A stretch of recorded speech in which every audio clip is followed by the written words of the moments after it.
بسم اللہ الرحمن الرحیم قل هو اللہ احد اللہ الصمد لم یلد ولم یولد ولم یکن لہ کفوا احد۔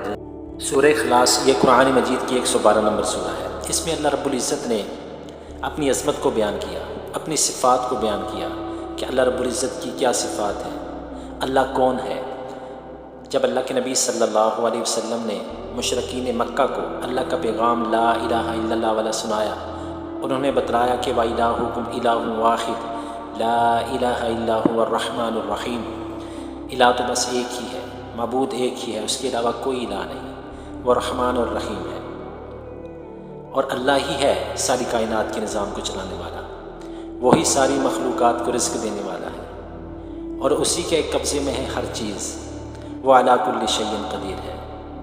تو مشرکین مکہ نے جب یہ پیغام سنا تو انہوں نے اللہ کے نبی صلی اللہ علیہ وسلم سے سوال کیا کہ آپ کا رب ہے، ایک الہ ہے جس کے بارے میں آپ بتلاتے ہیں، ایسے کریں کہ آپ اپنے رب کا نسب تو بیان کریں۔ تو اللہ کے نبی صلی اللہ علیہ وسلم پر تب اللہ رب العزت نے سورہ اخلاص کو نازل فرمایا۔ یہ بڑی ہی عظمت اور فضیلت والی صورت ہے۔ اس میں اللہ رب العزت نے پیغام دیا ساری کائنات کے لوگوں کو، قل هو اللہ احد، اللہ ایک ہے، اللہ کے علاوہ کوئی الہ نہیں ہے، وہی رب العالمین ہے، وہی احکم الحاکمین ہے، وہی سمیع علیم ہے، وہی علیم الحکیم ہے، وہی علی کل شیء قدیر ہے، وہی علیم بذات الصدور ہے، ساری کائنات کے لوگوں کو رزق دینے والا اور ہر قسم کی لوگوں کی دعاؤں کو سننے والا اور ساری مخلوقات کی ضروریات کو پورا کرنے والا اور ساری کائنات کے نظام کو چلانے والا وہ اکیلا ہے، اس کا کوئی پارٹنر نہیں ہے، کوئی حصے دار نہیں ہے، اس کا کوئی ساتھی نہیں ہے۔ اللہ الصمد، اللہ بے نیاز ہے، ساری کائنات اس رب کی محتاج ہے لیکن وہ کسی کا محتاج نہیں ہے۔ لم یلد ولم یولد، نہ اس کی کوئی اولاد ہے اور نہ وہ کسی کی اولاد ہے۔ ولم یکن لہ کفوا احد، اور اس کا کوئی ہمسر نہیں، ساری دنیا میں اس جیسا کوئی نہیں، اس جیسا طاقتور کوئی نہیں، اس جیسی مثال کوئی نہیں، اس جیسی نظیر کوئی نہیں، اور وہی رب العالمین ہے۔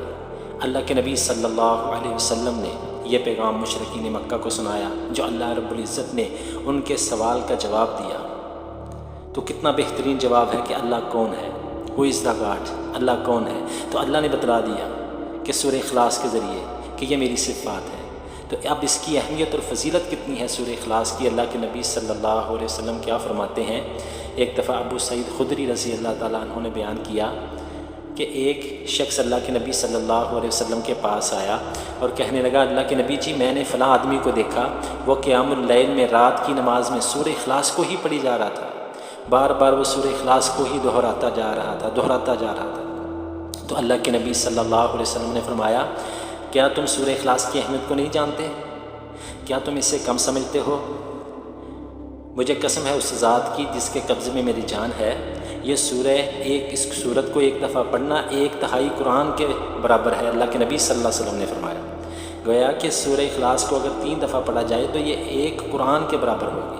اس کی فضیلت، اس کی عظمت، اس کی اہمیت اتنی زیادہ ہے۔